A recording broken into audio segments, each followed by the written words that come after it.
Vamos aplaudir ao Senhor e louvá-lo com os nossos lábios por essa verdade que acabamos de cantar, que é prática em nossas vidas. Bendito é o nome do Senhor. Glória a Jesus. Glória ao Senhor Jesus. Graças a Deus. Graças a Deus. Então eu não sei se é um mês e meio mais ou menos, nós começamos a orar pela Laura. E temos falado em alguns cultos sobre a recuperação dela. Uma moça de 21 anos que, acho que foi AVC que ela teve. Foi isso mesmo? Não? 2 AVCs com 21 anos. Vocês sabem que o AVC, quanto a pessoa mais nova é, ela é mais perigoso. E ela foi desenganada pelos médicos, chegou para nós a informação. Ela não é membro aqui da nossa igreja. É pessoa de relacionamento de pessoas da nossa igreja. E certamente nós oramos. Quando chegou aqui, nós tivemos um dia, eu acho que foi um domingo muito específico. A mãe dela estava aqui, eu apresentei a igreja, houve um clamor muito forte. Eu senti ali uma diferença muito grande no clima espiritual naquele domingo. E naquela semana, o quadro dela começou a mudar. A família tinha sido chamada para despedir praticamente dela, porque não deram expectativas de vida para ela.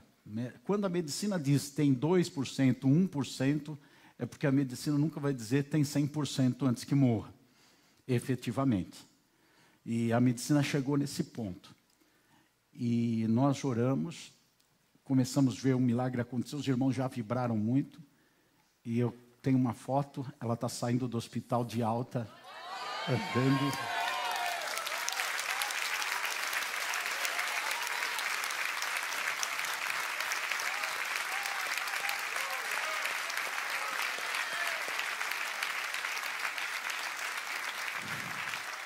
Irmãos, eu fiz a menção específica de que não é membro da nossa igreja, nós oramos, outros oraram, outras igrejas, para que a gente não creia na nossa oração.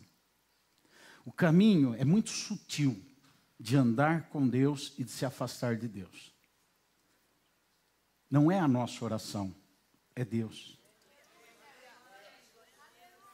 Sabe, tem uma diferença muito grande de uma coisa para outra. Quando a gente começa a pensar a nossa oração, começa a entrar uma possibilidade de soberba evangélica. Vocês já viram soberba evangélica? Sabe, a soberba evangélica é aquilo, eu oro, ninguém ora. Eu sou de Deus, ninguém é de Deus. Eu faço, eu trabalho, eu me dedico. As outras pessoas não querem nada, ninguém quer nada. Isso é soberba evangélica.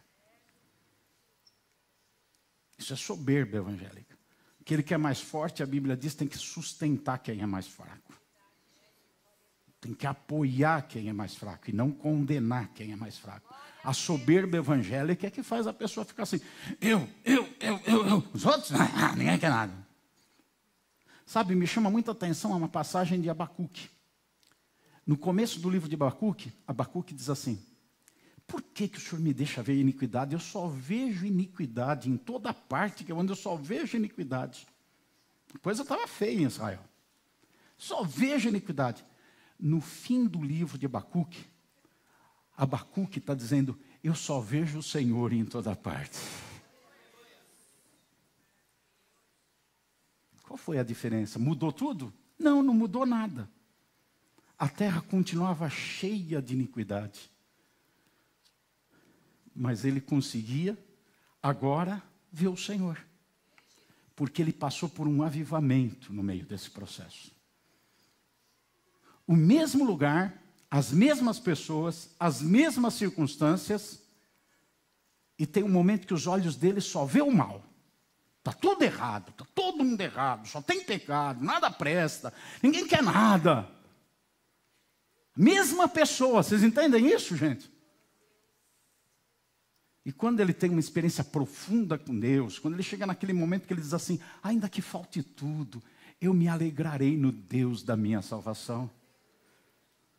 Ele está vendo Deus até na falta das coisas, nas necessidades, até no meio da iniquidade do povo, ele continua vendo o Senhor agora.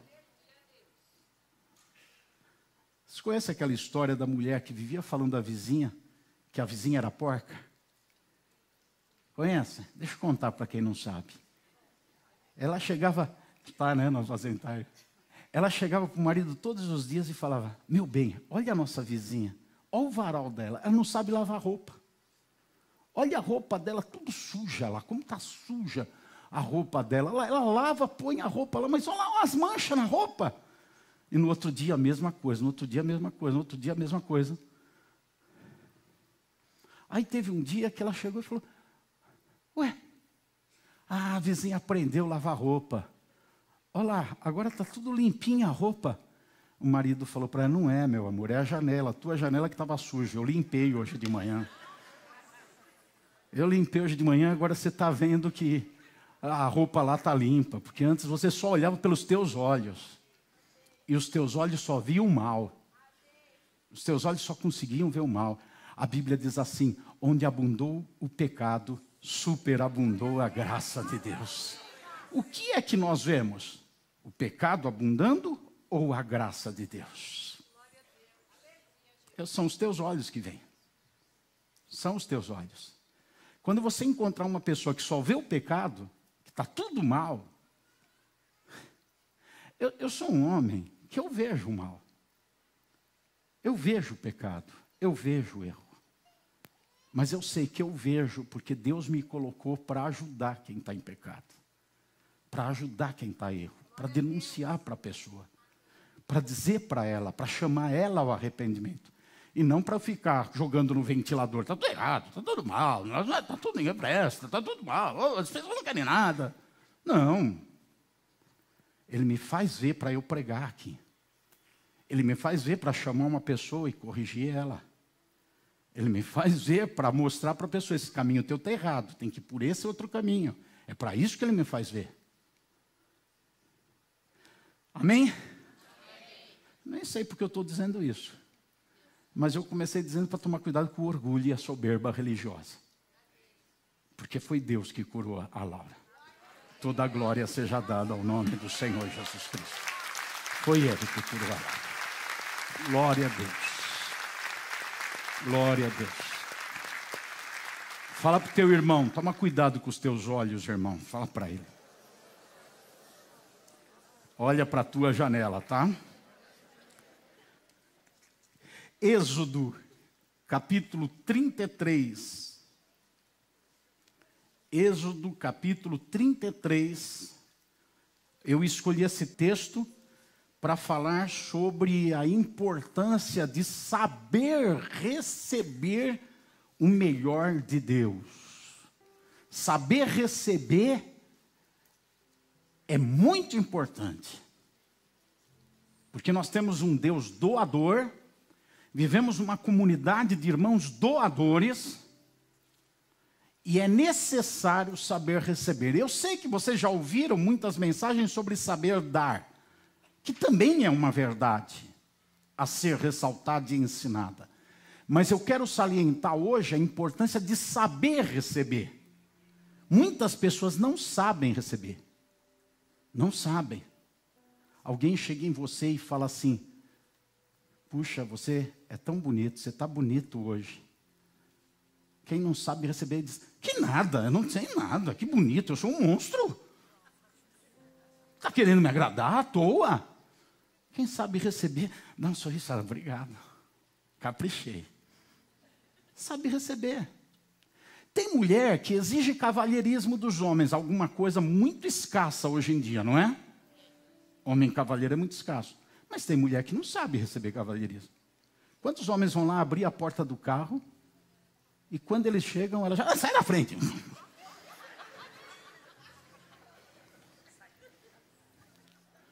Ou o homem está querendo se redimir, vai abrir a porta do carro, ela fala: 10 anos você nunca abriu, vai querer abrir agora. É gente que não sabe receber. É muito importante saber receber. Deus é doador. Deus dá. E é preciso saber receber o que Deus dá. E Deus não dá sobra para os seus filhos, Ele dá o melhor. Então, é preciso saber receber o melhor de Deus. Pegue isso, eu vou para a leitura e eu volto nisso. É preciso saber receber o melhor de Deus. Aqui nós vamos pensar hoje, vamos pensar durante a semana nos nossos devocionais no Apacentai, vamos orar por isso e vamos pensar nos grupos pequenos e na nossa meditação sobre saber receber. Êxodo 33. O Senhor disse a Moisés, versículo 1: suba deste lugar, você e o povo que você tirou da terra do Egito, e vá para a terra a respeito da qual jurei a Abraão, a Isaque e a Jacó, dizendo: eu a darei à sua descendência. Vocês estão pegando aí que Deus está dizendo: eu vou dar, eu vou entregar, eu vou dar. Então, já começou aqui, precisa saber receber. Vamos ver se Moisés soube receber. E se ele soube receber, vamos aprender com Moisés como é que se recebe. Tá? Então, eu vou dar para vocês. Versículo 2: enviarei o anjo adiante de você, e expulsarei os cananeus, os amorreus, os heteus, os fariseus, os heveus e os jebuseus. Vão para uma terra que mana leite e mel. Eu não irei no meio de vocês, porque vocês são um povo teimoso, para que eu não os destrua no caminho. Até aqui. Moisés precisa saber receber o que Deus está dando. Para saber receber, nós temos que identificar no que estamos recebendo o melhor. O que estamos recebendo é o melhor? É essa a pergunta. O que Deus está dizendo que vai dar para ele? Primeiro, Deus está dizendo: vou te dar uma descendência. Eu vou te dar uma terra. Tudo isso no versículo 1. Eu vou te dar uma terra, uma propriedade, uma nação, um lugar. Pega na tua vida, vou te dar uma casa, vou te dar um terreno, vou te dar bens. Uma descendência. Então, eu vou te dar memória na terra. Você vai ter filhos. Esses filhos vão gerar filhos. Você vai ter descendência. Teu nome vai ficar marcado. Em outras palavras. Versículo 2. Eu vou te dar anjo. Tem gente que gosta de anjo, né? Tem que gostar da presença dele, do que ele faz. Anjo é alguém importante que Deus envia. A Bíblia diz que o anjo está onde? Ao lado, ao redor, junto daquele, acampado. Acampado, o texto diz lá, no Salmo, acampado ao redor. Acampado não é de passagem. Tem anjo com a gente. Ele diz: eu vou te dar anjo. Eu vou te dar anjo. Enviarei o anjo. Eu vou te dar livramento. Eu vou trabalhar. Vê, ele não diz: você vai expulsar os inimigos. Ele diz: eu vou expulsar os teus inimigos. Eu vou te dar livramento. Tudo que surgir de ruim, eu vou te dar. Eu vou te dar. Eu vou te dar essa terra que eu falei que ia dar no versículo 1. Agora eu estou dizendo aqui para você, no versículo 3, Deus dizendo para Moisés: é uma terra que mana, que nasce dela leite e mel, no sentido de sustento e alegria. É provisão e prosperidade, é sustento, é o básico e é mais do que o básico. Leite e mel. Vai ter gado lá, vai produzir, tudo que plantar vai nascer. E era um povo agrícola, né? Não era industrial, como uma sociedade industrializada como a nossa. Era um povo agrícola, dependia da lavoura. Então, eu vou te dar uma terra que produz. Eu vou te dar tudo isso. E Moisés diz: não quero.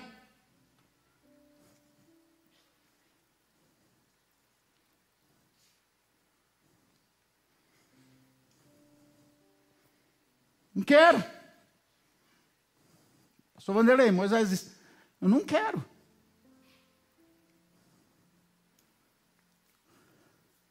Porque Deus disse que ia dar. Mas tinha dito: eu não vou te dar o melhor. Você sabe o que é o melhor de Deus? É Deus. O melhor de Deus é a presença de Deus.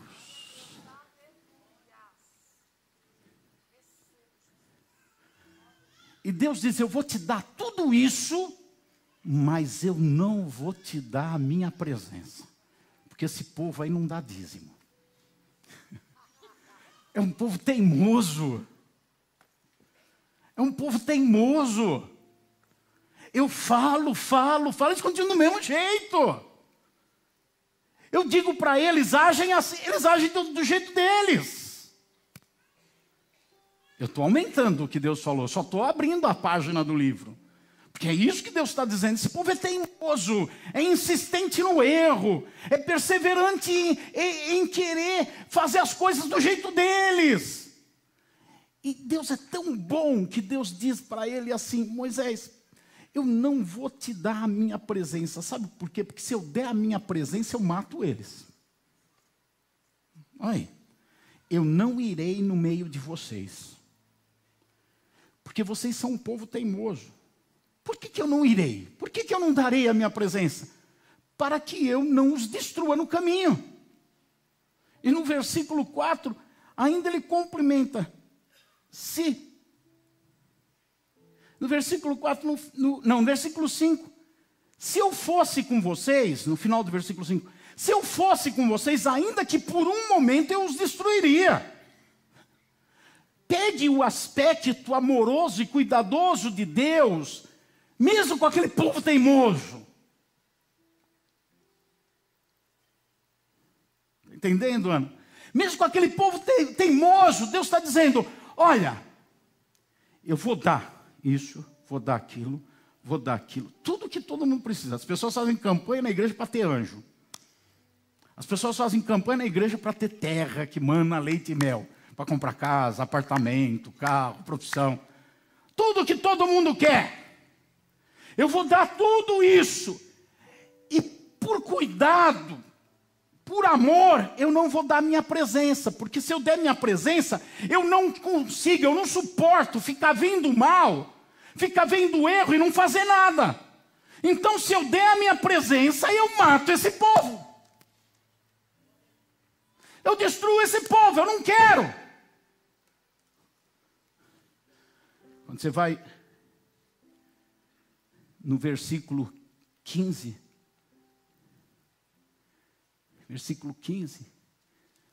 depois de alguma coisa que eu falo com vocês daqui a pouco, Moisés diz assim, se a tua presença não for comigo, não nos faça sair deste lugar.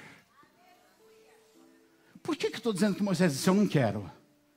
Porque olha, o dar tudo que Deus disse que ia dar, está condicionado a duas ordens no versículo 1. Suba deste lugar e vá para a terra. Então Deus fala, suba de onde você está, estava num vale, suba e vá para a terra, e eu darei isso. Moisés diz, eu não tiro o pé daqui, se o Senhor não me der a tua presença. Eu fico sem carro, eu fico sem casa, eu fico sem saúde, eu fico sem amigos, eu fico sem bens, eu fico sem tudo que o Senhor diz que vai me dar, eu fico sem tudo. Se eu tiver a tua presença, para mim é o suficiente. É saber receber o melhor de Deus, é receber Deus. É impossível eu pregar isso e não lembrar de Davi depois do pecado, da iniquidade que ele praticou.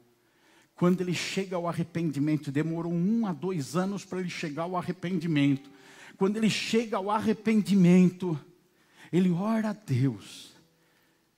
E ele fala, em outras palavras, ele diz, pode tirar tudo, Senhor. Tira o trono, tira a família, tira o reino, tira a minha glória. Tira a posição que eu tenho, tira o meu salário de rei, tira tudo.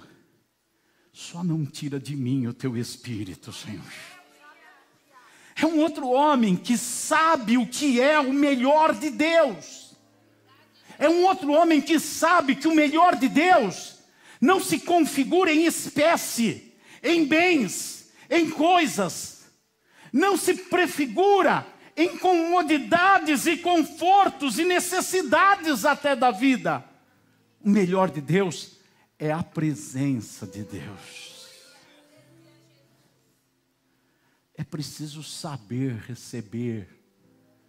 É necessário saber receber o melhor de Deus.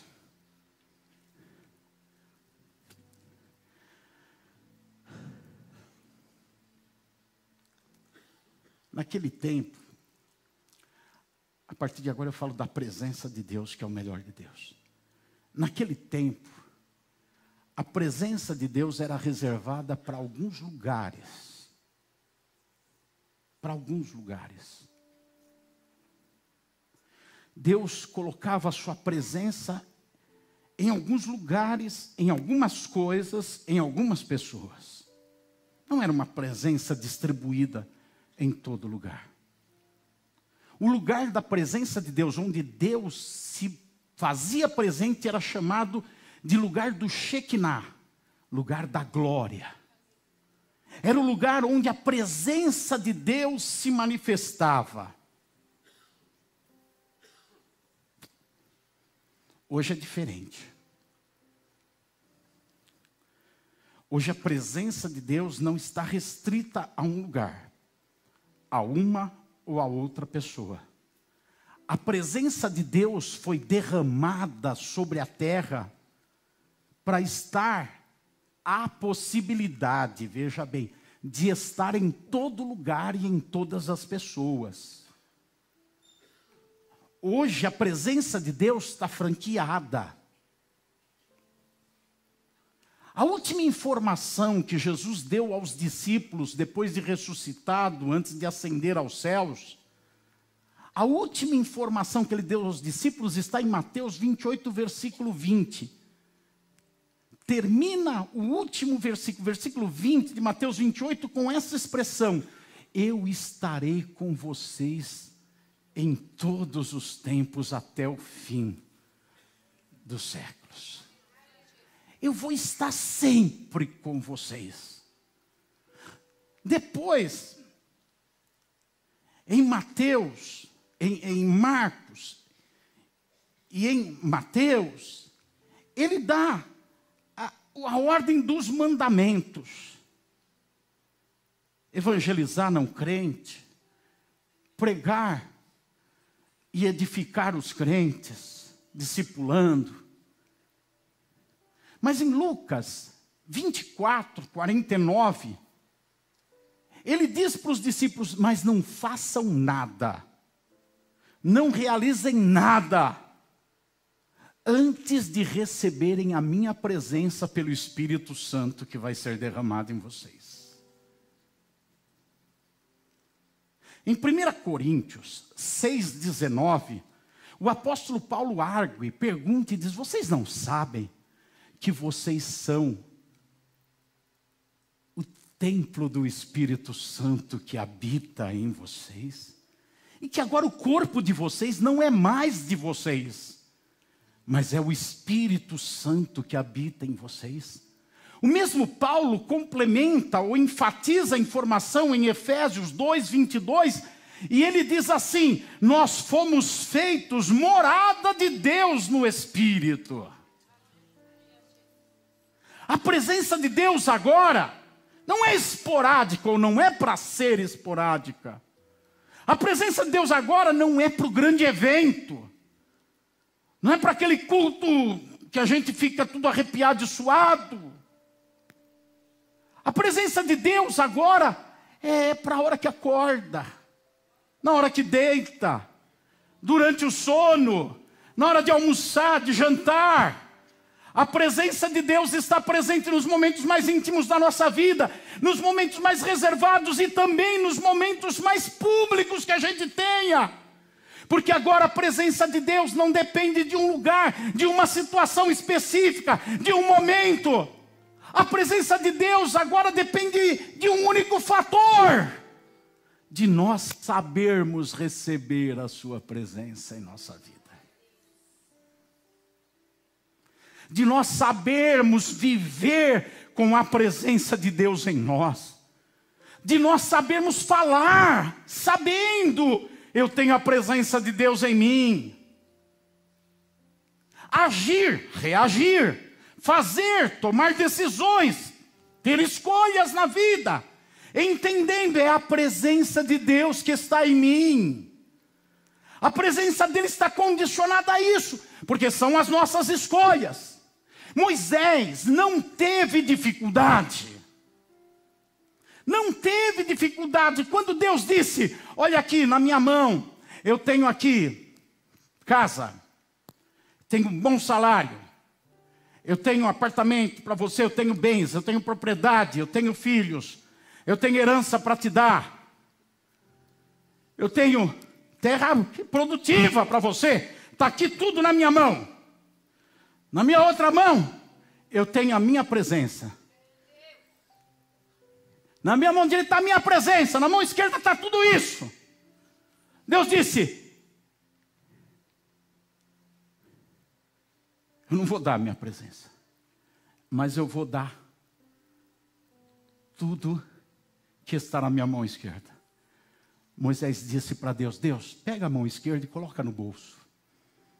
Abre a tua mão direita. Eu quero a tua presença, Senhor. Eu quero a tua presença. Se for para ter tudo e não ter a tua presença, eu não quero. Não quero. Eu quero a tua presença. Ele não teve dificuldade para fazer isso. Tem muita gente lutando com isso. Tem muita gente pensando assim: aquele emprego, eu sei que lá não é um lugar bom. Eu sei que lá eu não estou sentindo muita paz. Mas eu preciso do dinheiro. Então eu vou trabalhar naquela empresa lá, eu preciso do dinheiro. Eu não estou em condição de comprar aquilo, mas eu preciso. Eu vou fazer uma parcela, vai enrolar minha vida, eu vou deixar de pagar, eu não dou dízimo. Mas eu preciso comprar aquilo. Eu preciso daquilo.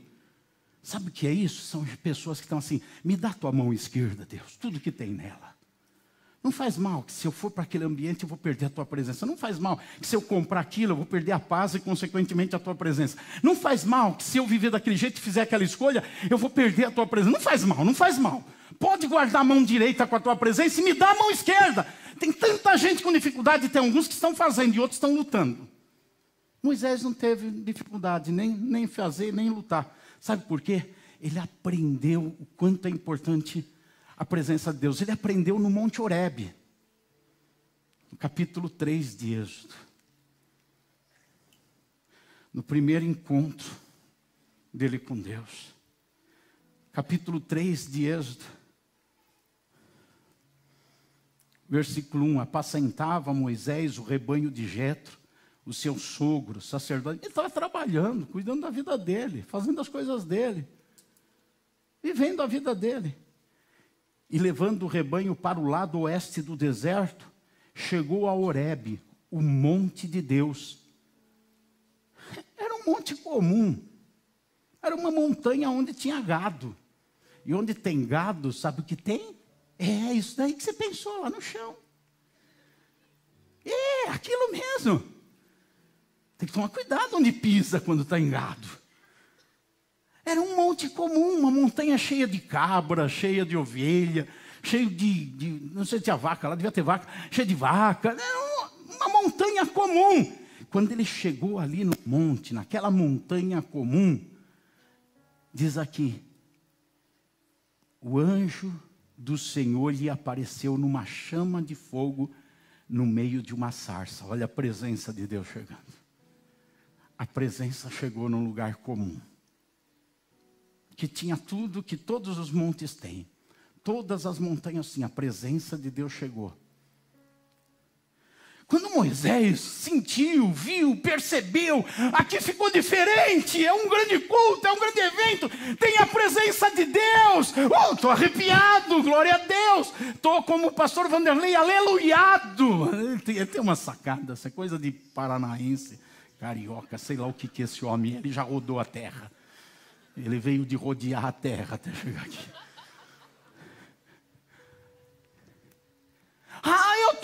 cheio do Espírito, estou dando beijo em poste.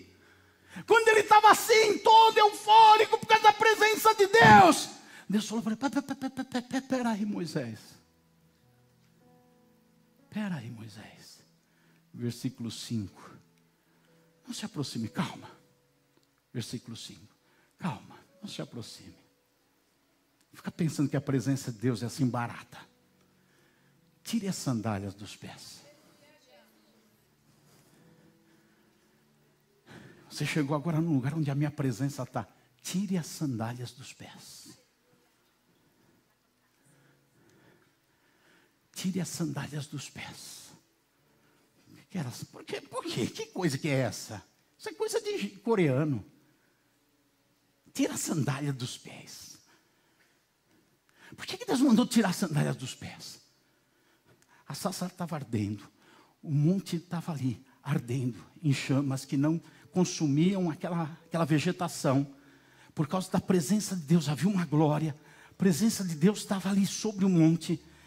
Deus fala: tira a sandália dos pés. O que ele está dizendo? Entre você e a minha presença não pode ter nada no meio. Entre você e a minha presença, você tem que tirar qualquer coisa que fique no meio. A sandália representa o quê? Proteção. Proteção. Para não pisar naquele negócio lá, que é no monte. Proteção para não pisar numa pedra. Proteção para não pisar num escorpião. Se pisar, o escorpião está ali, a sandália protege. Quando você entra na minha presença, pode tirar toda a proteção que você faz dessa vida. Beleza, ornamento, uma sandália bonitona, uma sandália da última hora, top, aquelas caras de lá do shopping. Tira a sandália. Você não precisa de beleza natural agora, você vai ter a minha beleza. Vocês lembram que a Bíblia diz que a alegria do Senhor deixa assim, ó, bonitão. Vou repetir, assim, ó. A presença, tira a sandália. Tira qualquer coisa que está entre você e a minha presença. Qualquer coisa que você está usando para te dar conforto, para te dar segurança, para te dar proteção, que você está confiando, que você está acreditando. Tira qualquer coisa, porque para ficar na minha presença, precisa tirar tudo e precisa ter tete a tete comigo. Precisa tocar na minha presença. Nada no meio. Agora olha depois. Porque o lugar em que você está é terra santa. O pasto virou terra santa agora. O lugar de estrume de gado agora virou terra santa. O lugar que todo mundo passava agora virou terra santa. Porque o que acontece? Quando chega a presença de Deus, junto com a presença de Deus chega a santidade de Deus. E a santidade de Deus ocupa aquele lugar, fazendo com que aquele lugar seja santo. Moisés não tinha dificuldade para entender o valor da presença de Deus. Ele não tinha. E ele sabia que a presença de Deus representava provisão. Era melhor do que terra que mana leite e mel. A presença de Deus representava segurança. Era melhor do que sandália. Representava beleza. Era melhor do que ornamento. A presença de Deus representava, significava proteção contra os heveus, jebuseus, e todos os zeus lá. A presença de Deus era melhor. A presença de Deus era melhor que filhos, que filhas. A presença de Deus era melhor do que tudo que Deus tinha prometido. Então Moisés sabia disso. E quando Deus fala minha mão esquerda e a minha mão direita, ele fala: eu quero a mão direita, ainda que eu perca tudo que está na mão esquerda. Porque ele sabia. A presença de Deus é que gera tudo.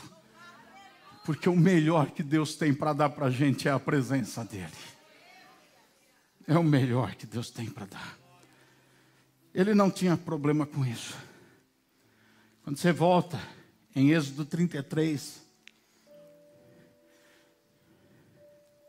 a gente tem a informação aqui que a presença de Deus ficou tão importante para Moisés, e ele aprendeu a ter a presença de Deus lá no Monte Horebe, que ele fez o Monte Horebe móvel para ele. Ele construiu um Monte Horebe móvel, que ele levaria para todo lugar que ele fosse. Então, aquele lugar físico, Monte Horebe, presença de Deus, ele teve a lição. É tão importante, falar, eu não posso ficar sem a presença de Deus. Eu vou fazer um Monte Horebe móvel. E a Bíblia diz que ele construiu uma tenda. E ele deu o nome naquela tenda de tenda do encontro. Era uma tenda desmontável. Que aonde quer que eles acampassem, ele levava aquela tenda e montava ela num lugar distante do povo. E aí ele ia lá para se encontrar com Deus. No Monte Horebe particular dele. O versículo 7 do capítulo 33 diz: Moisés costumava pegar a tenda e armá-la para si, fora, bem longe do arraial. Ele a chamava de tenda do encontro. Ele se encontrava com Deus, e na sequência vai dizendo que quando ele saía para ir para a tenda do encontro, o que acontecia? Todos os homens de Israel saíam à porta da tenda da casa deles e ficavam olhando Moisés ir. Todos fixavam os olhos de Moisés e ficavam olhando, assistindo Moisés ir. E Moisés ia, e eles só voltavam para dentro da casa quando Moisés entrava na tenda do encontro. Ali nasceu os crentes que vêm para a igreja para assistir culto. Ali nasceu aqueles crentes que vão para a igreja e não vão para a tenda do encontro.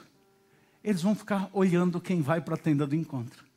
Aí eles estão assim, o irmão, aleluia, olha para lá.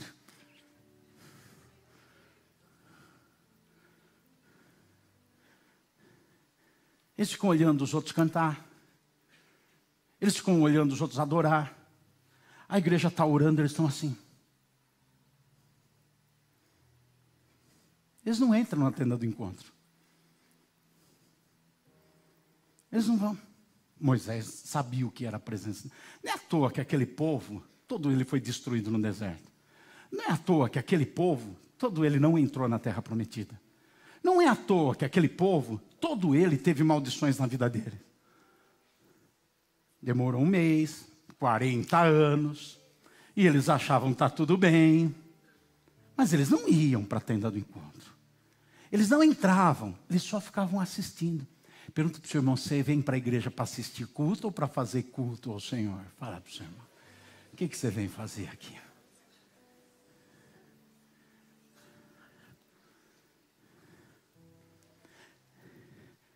Versículo 11. Lá dentro da tenda do encontro, a Bíblia diz que o Senhor falava com Moisés face a face, como quem fala com o seu amigo. Olha o que Moisés experimenta da presença de Deus.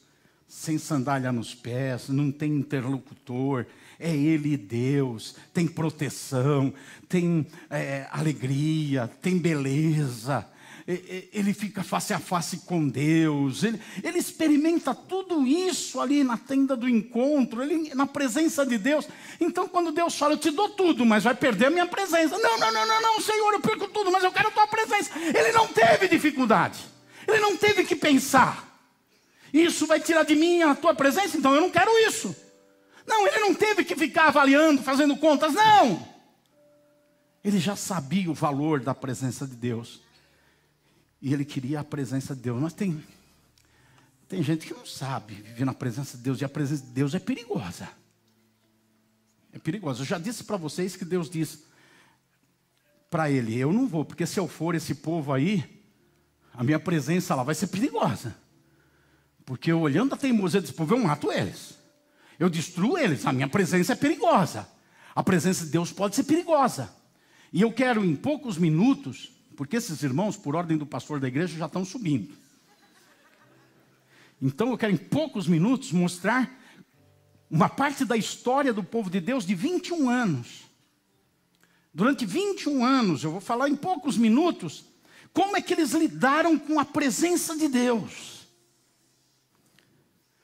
Como eu disse para vocês, a presença de Deus, ela era colocada em lugares, em pessoas de forma específica. Que teve um momento que Deus falou para Israel: vocês não vão ter sempre a tenda para ter a minha presença. Falou para Moisés: não vai ter sempre o Monte Horebe para ter a minha presença. Então vocês vão fazer uma arca. E eu vou colocar dentro da arca, vocês vão colocar, na verdade, 3 coisas para representarem a minha presença. Então vai ter uma arca que vai chamar Arca da Aliança. E dentro da arca, vocês vão colocar as tábuas da lei que eu dei para Moisés. Moisés, pegue aquelas tábuas dos mandamentos, da lei moral, e coloque dentro da arca. Vocês vão colocar dentro da arca um exemplar do maná que descia no deserto. Coloca dentro da arca. Ali na arca, um maná que desceu do céu para sustentar vocês. Ponha dentro da arca. E não esqueça, coloca a vara de Arão. Aquela vara de Arão. Então, quando eu falo a arca daqui para frente, pense presença, tá certo? Combinado? Eu falei arca, vocês pensam presença. Então, Deus diz, para que a minha presença esteja com vocês em todo momento, vocês não têm tenda, estão caminhando no deserto, estão andando, estão levando a minha presença, estão levando a arca. Vocês vão para um lugar, a arca está junto, a minha presença está junto. Coloque dentro da arca as tábuas da lei, que vai modelar o caráter de vocês. A minha presença tem que mudar o caráter de vocês. Tem que mexer em vocês por dentro. Coloque as tábuas da lei. Coloque o maná. A minha presença garante provisão, sustento para vocês. Suprimento da sua necessidade e cuidado com a sua vida. A minha presença vai garantir isso. Coloque a vara de Arão. A minha presença vai garantir direção para a vida de vocês. A vara aponta para o lugar. Dirige a direção, dá apoio para a caminhada. Então a minha presença vai dar sustento. A minha presença vai dar valor moral na tua vida. E a minha presença vai dar para você direção na vida. Para fazer escolhas certas. Para fazer coisas certas. Minha presença vai fazer tudo isso. E eles tinham a arca. Israel estava com a arca lá, com a presença de Deus ali representada na arca com tudo isso. Durante 21 anos, essa arca ela esteve em Israel e em Jerusalém. De lá, essa arca foi para a Filistia. E os filisteus ficaram com essa arca 7 meses. A arca ficou em 3 cidades. Ficou em Asdod, Gade e Ecrom. Ficou durante esses 7 meses em 3 cidades. Depois essa arca voltou para Israel e ficou na cidade de Kiriat Jearim. De Kiriat Jearim, essa arca, quando eu falo arca, vocês lembram do quê? Presença de Deus. Então essa arca saiu de Kiriat Jearim e foi para a casa de um sacerdote, Abinadab. E ela ficou 20 anos na casa de Abinadab. Depois saiu da casa de Abinadab e foi para uma outra casa em Israel, a casa de Obed-edom. E ficou 3 meses na casa de Obed-edom. Depois ela saiu da casa de Obed-edom e voltou para Jerusalém. A presença de Deus estava em Jerusalém, fez todo esse percurso em 21 anos e voltou para Jerusalém. Evidentemente, essa arca estava sendo trabalhada, cuidada. Quando eu falo arca, vocês lembram? Então essa arca estava sendo trabalhada, cuidada, na posse das pessoas desses lugares, dessas cidades, desses 2 países. Então a arca é? Então a arca estava sendo levada de um lugar para outro, porque a arca ela não estava em todo lugar. Hoje, a arca pode estar em todo lugar, mas naquela época não. A arca era levada, e onde ela estava, ela precisava ser cuidada. Vamos ver o que aconteceu. A história não dá para a gente ficar agora na Bíblia pegando os textos, mas para quem está anotando, 1 Samuel 4. Aí você faz a leitura em casa, 4, 5, 6 e 7 de 1 Samuel. Faz a leitura de 2 Samuel 6. Tá? Aí você pega todo esse contexto. 1 Samuel 4, está lá a arca. Israel vai lutar contra os filisteus. Eles saem de Jerusalém, vão para o campo de batalha, vão lutar com os filisteus sem levar a arca. Eles vão lá, lutam. Israel estava vivendo um tempo difícil, como a maioria do tempo deles. Pecado, idolatria, estava lá a arca. Mas eles estavam vivendo assim. Eles vão lutar com os filisteus, tomam uma cacetada, parece o Palmeiras diante do São Paulo na quinta-feira passada. toma uma cacetada e morrem 4.000 soldados de Israel. Eles fogem, eles voltam para Jerusalém. Eles falam, mas a gente não pode ficar assim, nós queremos revanche, daqui a pouco vem. Nós queremos revanche, nós queremos outra oportunidade. E eles falam, agora vamos voltar lá. Eles chamam 2 sacerdotes, filhos de Eli, Ofni e Finéias. E dizem para eles, pegue a arca e traga a arca para que a gente lute. Foi isso que faltou, a arca. Por isso que nós perdemos. Aí eles pegam a arca que representa. Eles pegam a arca que tem dentro dela valores morais, que tem dentro dela provisão, sustento, confiança em Deus para dar tudo isso, que tem dentro dela direção, escolha certa. Está tudo ali dentro da arca. Eles pegam a arca e levam para a batalha. Vão lá lutar. 30.000 soldados de Israel morrem. Tomaram outra surra. Que isso não seja profético. Tomaram outra surra, apanharam de novo. Ficam envergonhados. E eles perguntam, mas o que aconteceu? Sabe o que aconteceu? O que acontece com muita gente? Eles tinham as coisas de Deus, mas eles não tinham a presença de Deus.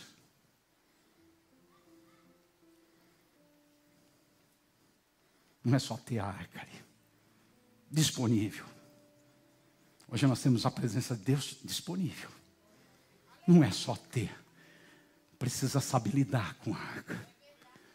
Precisa saber fazer com que a arca que representa trabalhe na sua vida, no seu caráter, nas suas decisões, nas suas escolhas, na sua confiança, no seu sustento, na sua provisão. Trabalhe. Precisa que a arca faça isso. A arca estava lá. Sabe o que tinha virado a arca para eles? Um amuleto. Vamos levar a arca para dar sorte.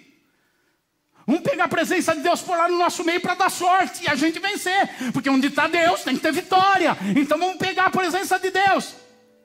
Eles fizeram um amuleto da arca. Um amuleto da presença de Deus.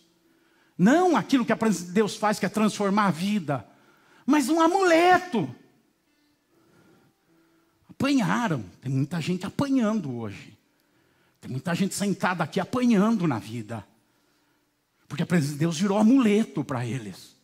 Não influencia as decisões, não influencia os comportamentos. Não dirige os passos como a vara de Arão. Não é responsável pela sua provisão e sustento. Fica apanhando na vida.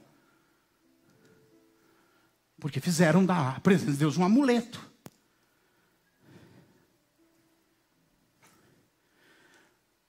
Os filisteus ganham a batalha. Eles levam a arca. Eles falam, bom, vamos levar o símbolo de Israel. E levam a arca para a terra deles. E a arca vai para 3 lugares, como eu disse para vocês. Quando a arca chega na cidade de Asdod, Asdod era o lugar onde estava o principal templo de adoração dos filisteus, que era a adoração a um deus chamado Dagon. Eles pegam a arca e colocam no templo de Dagon, como que dizendo, é mais um Deus. É mais um Deus. Eles também tinham a presença de Deus. Mas não, eles também tinham as coisas de Deus. Mas eles não tinham a presença de Deus. Por quê? Achavam que era só mais um. Deus é só mais um. De segunda a sábado, eu torço para o meu time. Domingo, eu sou crente. De segunda a sábado eu corro atrás das minhas coisas. Domingo de manhã só, à noite já não. Domingo de manhã eu busco a presença de Deus. É mais um Deus. A vida da pessoa é um templo de Dagon. Ela vive do seu jeito, ela faz suas coisas, ela serve a si mesma, aos seus interesses, às suas necessidades, o seu dia a dia. E pega Deus e fala, vem cá Deus, fica aqui junto comigo. Deixa eu pôr a arca aqui na minha casa, num quartinho. Por a arca aqui. Tem as coisas de Deus, mas não tem a presença de Deus. Sabe o que acontece? Câncer. Pandemia de câncer em toda a cidade de Asdod, e a Bíblia diz nas cidades vizinhas também.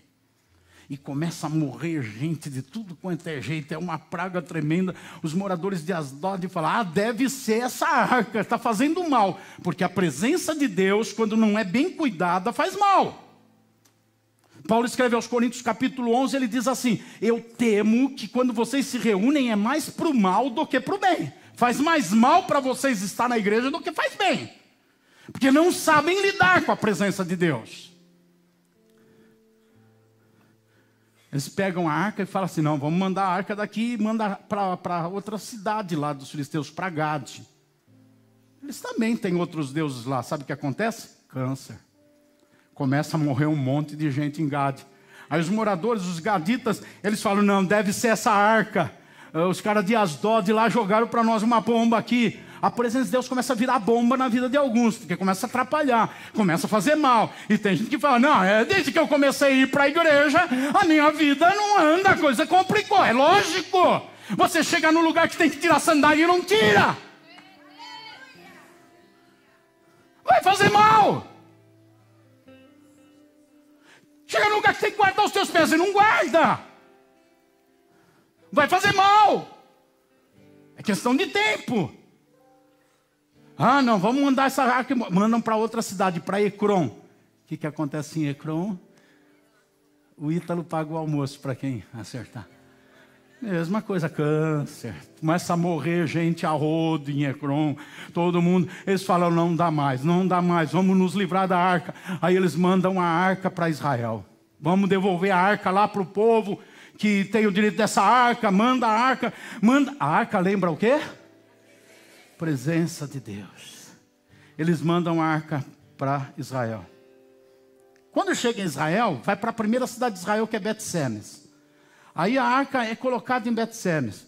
Sabe o que acontece? O povo faz festa. Culto, adoração, louvor. A Bíblia diz que eles se enchem de alegria com a presença de Deus. Tudo certo, tudo bacana, tudo legal. Aí 1 Samuel 6:19 diz assim: o Senhor feriu os homens de Bet-Semes. Epa! Espera aí.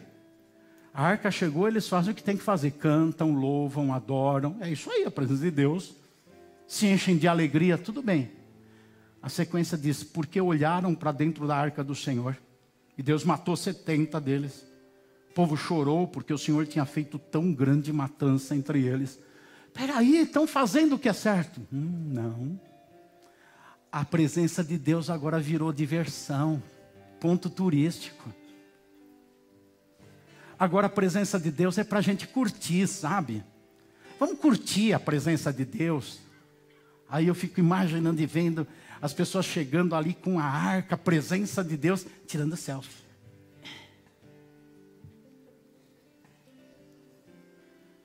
Comprando ingresso para assistir a presença de Deus. Procurando a presença de Deus para se divertir, se alegrar. Vamos brincar na presença de Deus. Sabe, quando acontece isso, num primeiro momento, existe alegria, louvor, culto, mas depois vira show, vira espetáculo, vira festa, vira satisfação material. Não sabe lidar com a presença de Deus.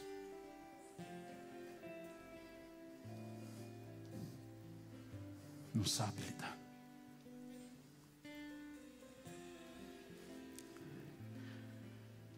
Sabe o que eles fazem?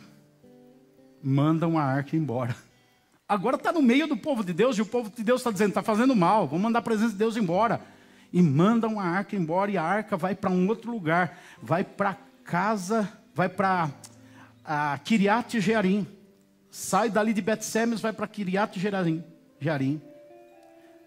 Vai para a casa de um sacerdote, Abinadab, que quer dizer pai da liberalidade. É uma família de sacerdotes. Abinadab pega um filho dele, Eleazar, e fala, Eleazar, a partir de hoje, você vai cuidar da presença de Deus. Você é um sacerdote para cuidar da presença de Deus. Você vai dedicar a sua vida para cuidar da presença de Deus, para zelar da presença de Deus. E a arca fica na casa de Abinadab 20 anos, e em Israel e na casa de Abinadab existe paz. Tem problemas, tem lutas, porque nesses 20 anos acontecem muitas coisas. Dentre elas, o povo pede um rei e vem Saul. E Saul era alguém que não sabia lidar com a presença de Deus. Mas Deus trata de Saul e coloca uma outra pessoa, Davi, que sabe lidar com a presença de Deus nesses 20 anos. Por quê? Porque quando a presença de Deus, ela é bem cuidada, Deus age. Deus age. Quando surgem as coisas ruins, Deus age. Quando vem os problemas, Deus age, porque a presença dEle está sendo bem cuidada. Sacerdotes estão cuidando da presença dEle. O apóstolo Pedro diz que nós somos uma geração de sacerdotes eleitos, ração santa. Hoje não é um Eleazar, é um Dário, é um Paulo, é um Simão.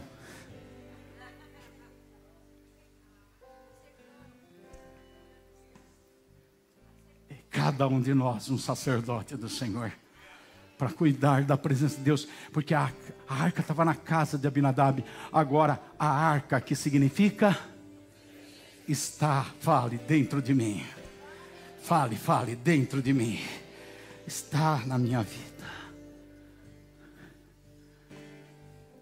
Agora tem alguém que sabe lidar com a presença. A arca estava tão bem lá, 20 anos tranquilo, que Davi, quando assume o reinado, ele fala: eu tenho que trazer a arca para cá, para Jerusalém, que é o lugar dela. Eu vou mandar buscar a arca. E ele manda ir buscar a arca. Eu quero a presença de Deus. Está certinho, Davi. Eu quero buscar a presença de Deus e colocar a presença de Deus aqui em Jerusalém. 2 Samuel capítulo 6. Versículo 9 e 10. Davi pega a arca e começa a trazer a arca. E Deus mata o filho do sacerdote, Uzá, que estava transportando a arca. Aí no versículo 9, capítulo 6 de 2 Samuel diz: naquele dia Davi teve medo do Senhor e disse: como poderei levar comigo ao quê? Como poderei levar comigo a presença do Senhor, a arca do Senhor?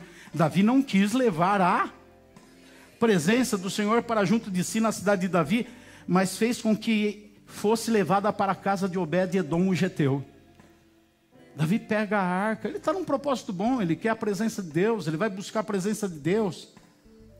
Mas o próprio Davi, isso me levou a pensar, se Davi fez isso, imagina eu, imagina você.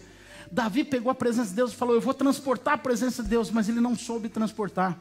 A Bíblia conta que ele pegou uma carroça nova, colocou a arca em cima, e os sacerdotes vieram carregando, empurrando aquela carroça. Só que lá atrás Deus tinha dito para transportar a arca: vocês vão pegar 6 levitas, 6 sacerdotes, vão fazer uma vara de ouro, vão fazer argolas de ouro, e os sacerdotes vão levar na mão a arca, vão carregar. Mas Davi disse: eu vou fazer que nem os filisteus fazem.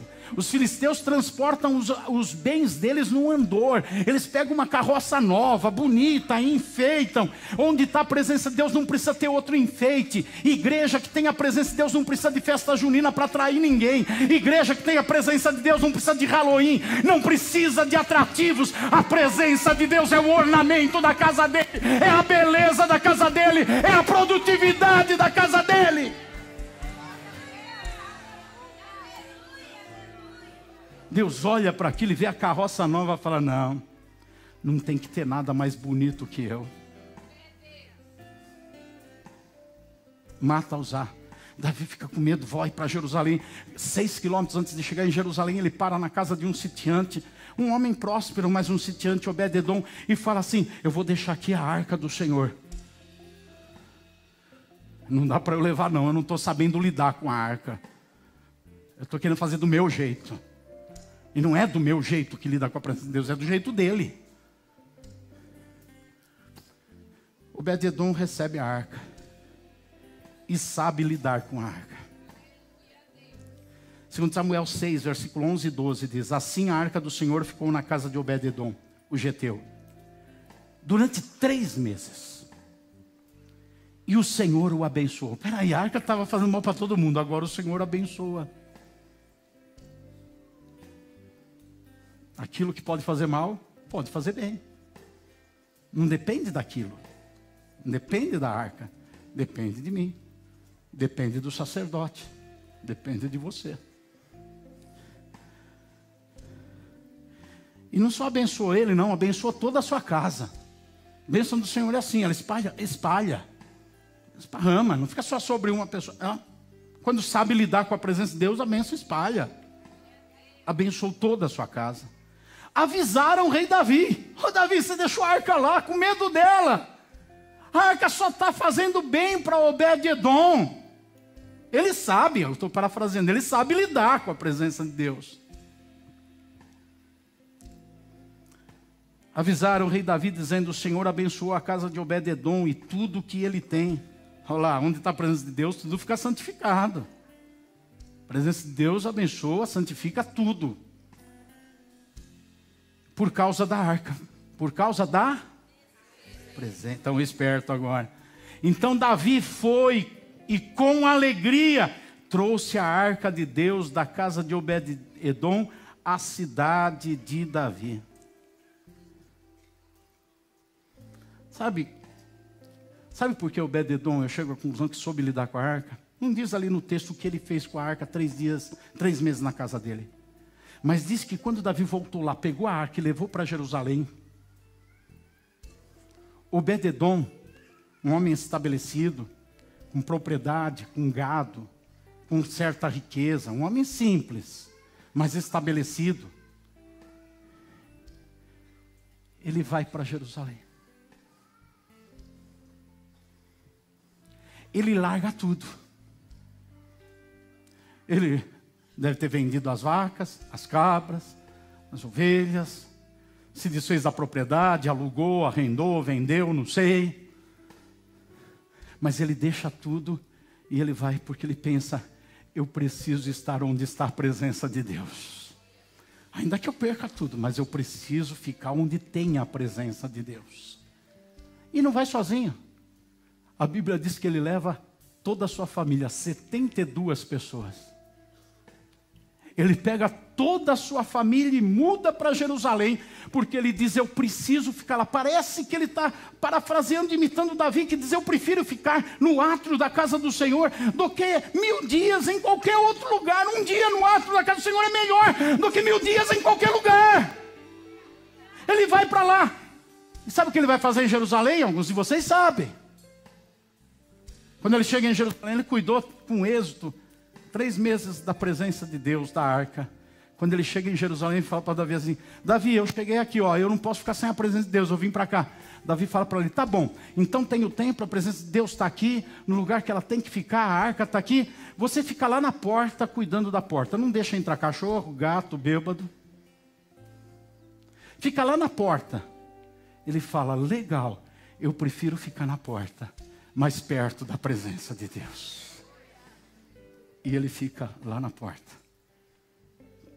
Porque ele quer ficar onde está a presença de Deus. Ele entende o que Moisés entendeu. Voltando para concluir, Êxodo 33, no versículo 13. Ali na tenda do encontro, Moisés diz: se alcancei favor diante de ti, eu peço que me faça saber neste momento o teu caminho, para que eu te conheça e obtenha favor diante de ti. O que Moisés entendeu, que Obed-edom entendeu? Se eu ficar na presença de Deus, eu vou saber o caminho que Deus tem para a minha vida. E eu vou seguir não o meu caminho, mas o caminho de Deus. Se eu ficar na presença de Deus, eu vou conhecer mais a Deus, para que eu te conheça. Eu vou me aprofundar no conhecimento de Deus. Eu não vou perder o conhecimento de Deus. E aí eu vou obter graça. Eu vou obter o favor diante de ti. O que é a graça? Se eu ficar na presença de Deus, Deus colocou a mão esquerda no bolso, com tudo que Ele tinha dito que ia me dar. E eu escolhi a mão direita. Deus vai tirar a mão esquerda do bolso. E eu vou ter a presença de Deus e tudo aquilo que Deus quiser me dar. Porque o melhor de Deus vem sempre acompanhado. É Deus o melhor de Deus. Mas Deus não vem de mãos vazias. Ele cuida dos seus. Aplaude ao Senhor pela sua palavra.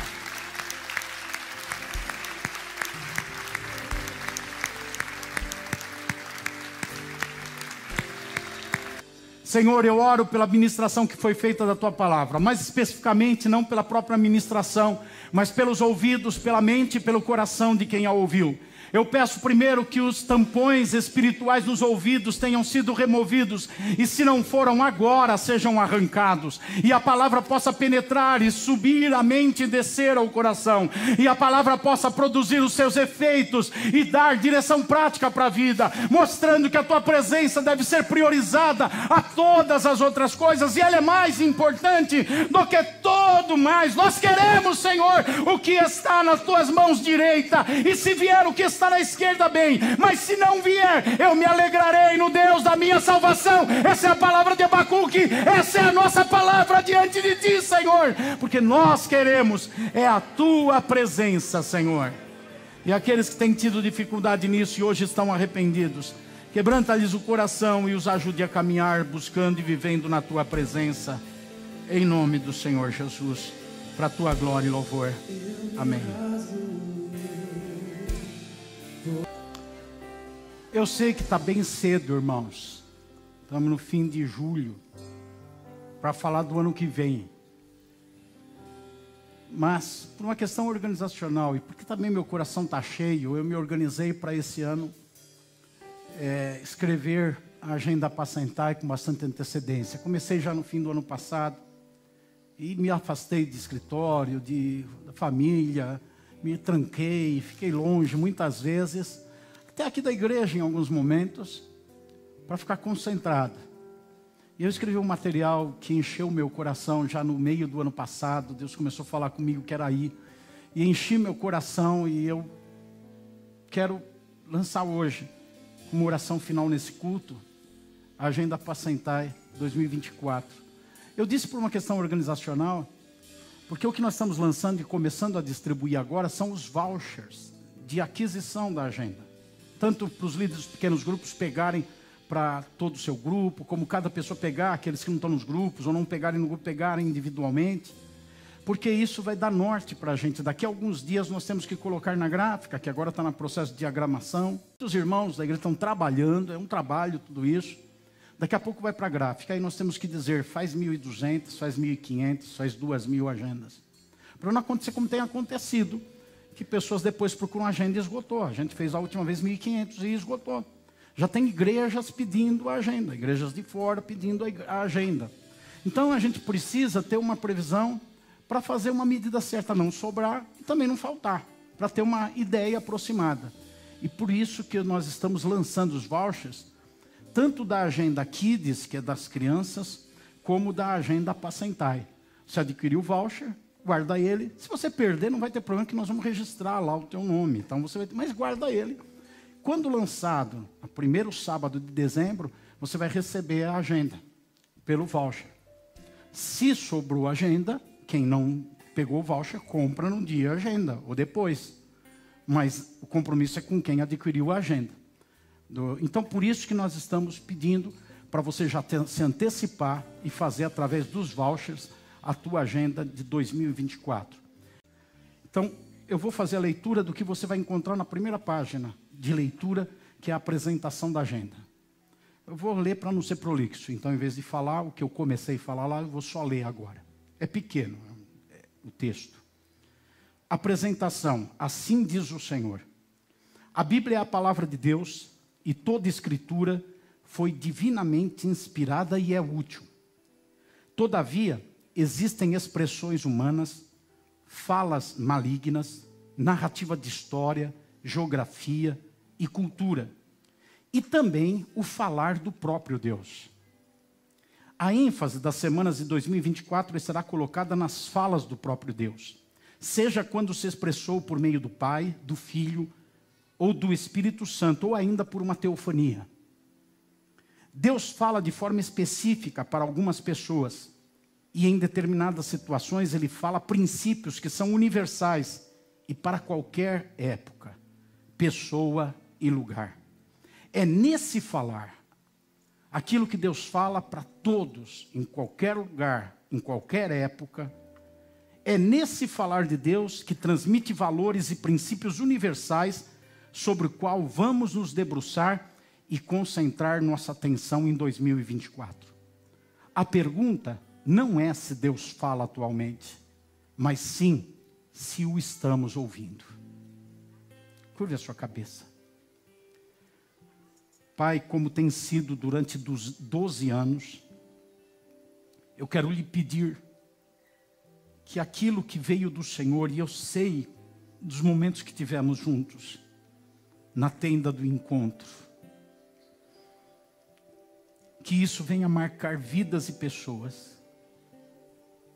Eu lhe peço, Pai, nos ajude a termos um entendimento do que o Senhor diz e serve para nós hoje. Consagramos esse material desde da hora que comecei a confeccioná-lo e agora em todo o processo e trâmite que está acontecendo, para que sirva de um instrumento para a nossa edificação e para a salvação de pessoas também. É que eu lhe peço isso, Pai, em nome de Jesus. Amém. Eu ia passar um vídeo, vou guardar ele para apresentar no Apacentai no primeiro sábado, da igreja que nasceu no interior do Rio Grande do Sul, por meio da agenda Apacentai, o Pequeno Rebanho. Não é ligada a nós, não é congregação nossa, mas ela completou 1 ano de aniversário, com crescimento e expansão. Estão mudando de prédio já, porque a igreja ficou pequena. E ela nasceu devido à agenda e com o trabalho feito na agenda Apacentai. O pastor mandou um áudio falando tudo isso, ia passar hoje, o tempo já se prolonga. Vamos assistir esse vídeo e depois desse vídeo está encerrado o culto. É um outro vídeo preparado para a divulgação da agenda. Vamos assistir, é 1 minuto e meio.